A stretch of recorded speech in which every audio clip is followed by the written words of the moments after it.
안녕하십니까, 광대용의 달입니다. 자, 오늘 두서없고 스포 있는 영화 리뷰. 오늘은 크리스토퍼 놀란 감독의 오디세이입니다. 맷 데이먼, 우리 언제나 집을 가기 위해서 고군분투하는 맷 데이먼의 이야기입니다. 오늘 왕십리 아이맥스 12시 반 새벽 영화를 보고 지금 현재 시각 4시 55분 이제 집에 도착해서 바로 리뷰를 찍고 있어요. 개봉한 지가 좀 오래 좀 되어 가고 있음에도 불구하고 많은 분들이 아이맥스를 또 보기 위해서, 또 이 영화를 보기 위해서 엄청난 예매 전쟁을 펼치는 와중에 이제 용산 아이맥스는 여전히 자리가 없고, 그래서 저도 한 2주 전쯤 이제 왕십리 아이맥스로 예매를 해서 오늘 보고 왔습니다. 일단 만족합니다.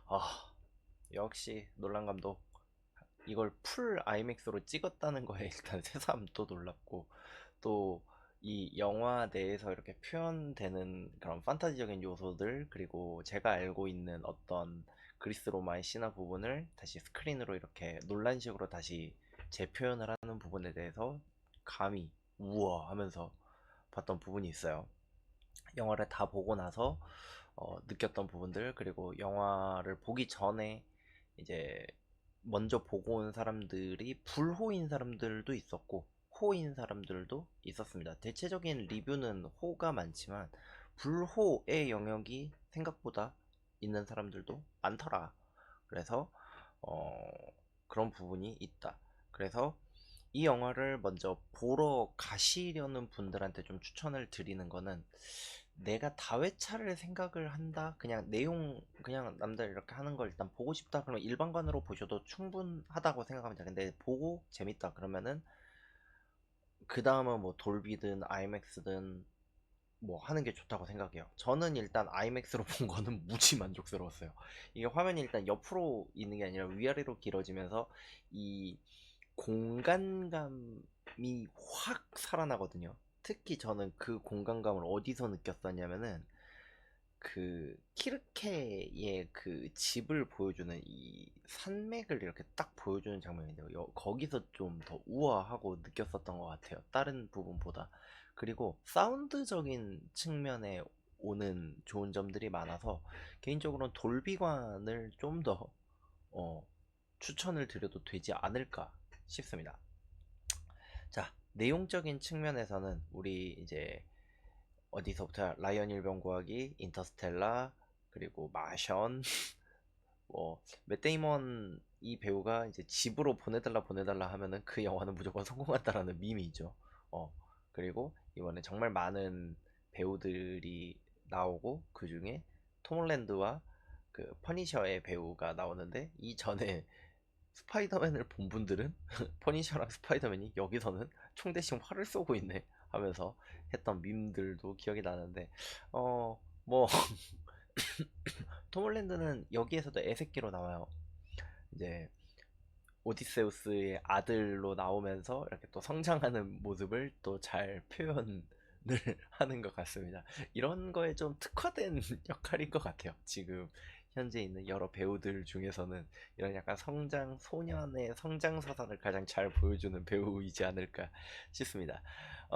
이 내용은 일단 전반 이제 뭐 기본적인 내용들은 뭐 아시는 분들 아시겠지만, 이제 그리스 로마 신화에 있는 이제 호메로스의 오디세이아의 내용을 담습니다.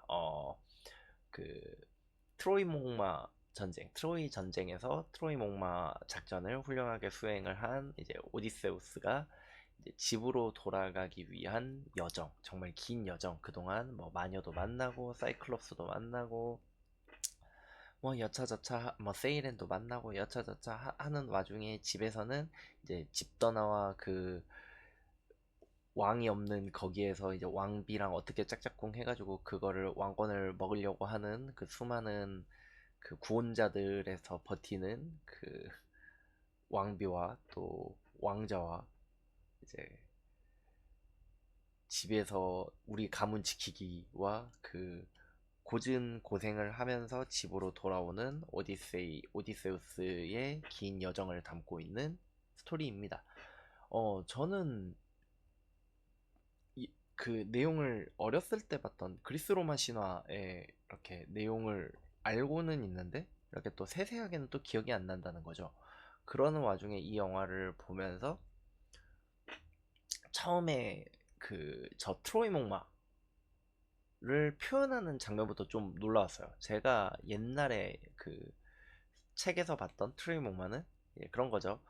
열리지 않는 저 견고한 성인 트로이 성을 함락하기 위해서 안으로 우리가 들어가기 위해서 트로이의 목마를 약간 전리품처럼 놔두고 그걸 사람들이 우와 얘들이 이제 포기했나 보다 들고 가자 해가지고 거기서 나와서 안에서 문을 열고 전쟁에서 승리한다. 근데 그걸 들어가는 데 있어서 굉장히 세부적인 내용은 잘 모르고 있었었는데 여기서는 그 트로이 목마가 다른 책들은 약간 그 수레 위에 이렇게 말이 이렇게 있어 이렇게 질질질 끌고 가는 그런 느낌으로 표현을 했다면 여기는 만들었는데 이미 트로이 목마가 그 해변에 이렇게 반쯤 그 묻혀 있는 모습으로 나와요. 그래서 그걸 보고 뭐지 뭐 했다가 부셨나? 내가 모르는 뭔가 내용이 있나? 그게 아니라 만들어서 그걸 애들이 있는데 이제 계속 밀물섬을 왔다 가면 얘가 잠긴 거죠. 그러면서 그 안에 숨어 있어야 되는 그 군인들의 모습을 보여줍니다. 그래서 실제로 오디세우스가 이렇게 이야기를 하면서 그 안에서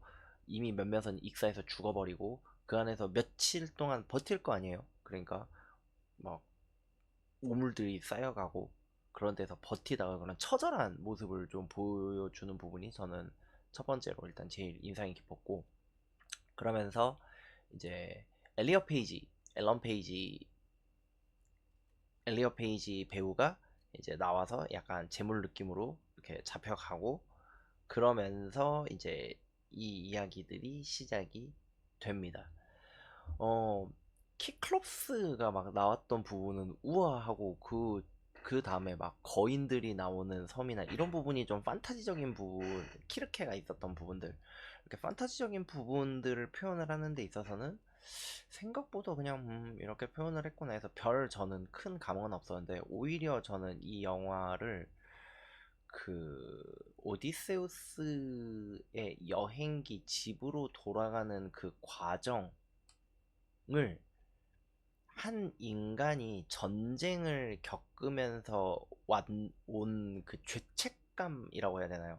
그 죄책감을 마주하고 그거를 스스로 이제 인정하고 그러면서 용서받는까지는 아닐지언정 그거를 이제 바라보면서 그거를 인정했었을 때 이제 집으로 도착하는 그런 약간 속죄의 이야기를 저는 이제 그렇게 이해를 했는데 그 가장 큰 이유 중 하나가 젠데이아 톰 홀랜드 여자친구인 젠데이아라는 배우가 맡은 그 아테네 우리가 알고 있는 지혜 여신으로 나오는데 그 지혜 여신이 생각보다 그 게임 중에 갓오브워라는 게임에 나오는 약간 아테네처럼 나와요. 이렇게 갑자기 삑 나와서 뭐 이렇게 말툭 던져주고 사라지고 그러면서도 그 뭔가 도움 그 옛날 소설에서는 그 아테네가 막 이렇게 해 저렇게 해 여기서 이런 걸 조심해 막 하면서 그런 조언자의 역할로 나왔다면 여기서는 네가 이런 거를 잘못했어 다시 한번 생각해봐 약간 이런 느낌으로 나오고 정말 맨 마지막 장면에 알고 보니까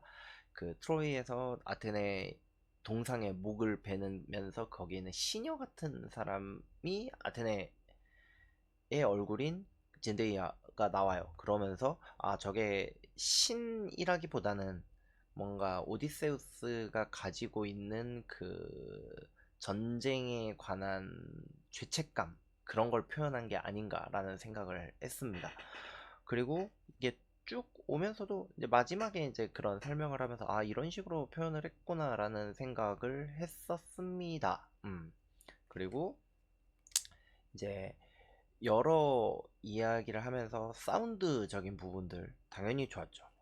특히 그 활 장면이 몇 번 나와요. 앞에 나오고 약간 수미상관의 기승전결이 딱 그 완결이 되는 그 장면도 좋았고 그리고 그 다만 그 중간중간 그 키르케의 그 자기 오디세우스의 멤버들이 돼지로 변하는 장면들이라든지 키클롭스가 나오는 장면이라든지 그런 부분에 대해서 다소 조금 징그럽거나 고어하게 좀 표현되는 부분이 있어서 그 부분에 대해서 면역력이 약하신 분들은 좀 조심하는 것도 좋을 것 같습니다. 또한 좋았던 점은 세이렌 장면이 있어요. 그 세이렌이라고 해서 그 노래로 이렇게 사람들을 유혹을 해서 죽게 만드는 이제 크리처가 있는데 이제 거기를 지나가야 되는 장면들이 나옵니다. 이제 거기에서 오디세우스는 이제 다른 애들은 여기에 이제 밀랍을 이렇게 해서 노이즈 캔슬링을 한 다음에 니들은 노를 저어라 대신에 나는 어 들어보고 싶으니 그 여기에다가 묻고 날 절대 풀어주지 말아라 뭐 이런 장면이 나오는데 거기서 노래가 안 나와요. 세이렌의 노래는 일부러 표현을 안 하는데 그러면서 막 오디세우가 으아 하면서 막 괴로워하는 장면이 나오는데 그게 날 보내줘. 아, 나 이렇게 만나고 싶어. 약간 이런 의미보다는 이제 그 노랫소리가 담긴 의미를 이제 표현을 합니다. 뭐 내가 가지지 못했던 것들 어쩌고 저쩌고 막 이렇게 설명을 하는데 그런 부분에 대한 표현도 좋았고 그러다가 이제 한 명이 또 이렇게 뜯고 이렇게 막 하다가 퐁당 해가지고 결국엔 자살하러 가는 그런 것도 있고요. 그러면서 그 이제 여러 에피소드들을 계속 표현을 합니다. 안 좋았던 점 있을까요? 저는 초반부가 조금 지루하기는 했었어요. 물론 당연히 이제 밤에 보는 것도 있고 해서 좀 피곤한 부분이 없잖아 있었지만 뭐 초반 부분 이렇게 하구나 오왕 괴물이당 그래서 저는 오히려 키클롭스 나오고 거인 부분이 나오는 부분이 오히려 저는 그냥 전형이었고 그 다음에 이제 본격적인 이야기가 이렇게 시작되면서 하는 부분이 저는 더 좋았던 것 같고 캐스팅 부분에 관해서 이제 다들 얘기를 하는데 뭐 젠데이아 뭐 저는 그 방금 전에 말씀드렸던 약간 그런 죄책감의 그런 표현의 의미로 보면은 이게 아테네라고만 생각하고 보면은 왜 저렇게 했지 일지언정 그런 식으로 제가 생각하는 식으로 좀 보신다면은 충분히 납득 가능한 부분이 아닐까. 그리고 이제 저도 영화 보러 가기 전에 내용을 들었던 건 헬레나 우리가 이 트로이 전쟁의 시작의 이유가 그한 아름다운 여성 때문에 경국지색의 그런 미모 때문에 이런 거라고 흔히들 배워왔지만 이제 여기에서는 그게 아니라 아가멤논이 이제 그런 무역권이나 이런 것들 때문에 전쟁을 일으킨 거다. 그래서 결국 이게 이제 후대에 약간 그 여자 때문에 그런 게 아니라 그냥 그런 승자의 그런 변명 같은 거지 않나라고 표현하는 장면이 있어서 그래서 저는 캐스팅에 아무런 반감은 없었습니다. 그래서 그런 부분 크게 걱정 안 하셔도 될 것 같아요. 뭐 안 좋았던 부분을 찾기가 어려운 영화였습니다. 그 긴 3시간짜리 영화여서 정말 이제 마시는 걸 좀 조심하면서 중간에 화장실 가면 안 되니까 그러면서 봤는데도 간만에 3시간이 훌쩍 지나가는 영화였고 좀 이걸 이제 본 분들하고 많은 이제 이야기를 좀 하고 싶을 정도로 그리고 개인적으로 좀 다회차 관람을 정말 간만에 좀 하고 싶어요. 이제 일반 극장 가서도 그냥 봐도 되고 돌비가 됐건 뭐가 됐건 한 번 더 보면서 좀 더 내용을 좀 더 곱씹어 보고 싶은 영화였습니다. 제 이번 평점은 5점 만점에 3.8점입니다. 진짜 극장 가서 볼만한 하지만 어 오펜하이머가 별로 재미없었다. 덩케르크가 재미가 없었다. 크리스토퍼 놀란 감독의 그런 인셉션이나 인터스텔라나 이런 영화를 기대하시고 그런 식의 그런 판타지 약간 그리스 로만시나 판타지 전쟁물을 원하신다면 생각보다 만족도가 낮을 수도 있다는 점. 하지만 음악 그리고 표현하는 것들 이걸 전부 다 아이맥스로 다시 좀 더 얘기를 더 하자면 저는 참고로 2열에서 봤습니다. 2열 13번에서 봤는데 2열 13번에서 보면은 딱 몰입감 좋게 보였고요. 이제 좀 이렇게 얼굴이랑 이렇게 자막이랑 위아래로 이렇게 왔다 갔다 해야 되는 부분이 있습니다. 근데 그것보다 앞에서 보면은 진짜 멀미날지도 모르겠다라는 생각이 좀 들기 때문에 A, B, C, D, E, F, G 쪽이 그냥 딱 무난하게 편하게 보실 수 있을 것 같고 A, B, C, D, E석이 딱 그 몰입감을 좀 더 좋아하시는 분들이 보시면 좋다고 생각이 됩니다. 여러분들이 보셨던 오디세이의 감상평 또 느끼셨던 분들 또 이야기하고 싶은 것들이 있다면 댓글로 남겨주시면 감사하겠습니다. 그럼 다음 시간에 다른 컨텐츠로 또 찾아오도록 하겠습니다. 아디오스!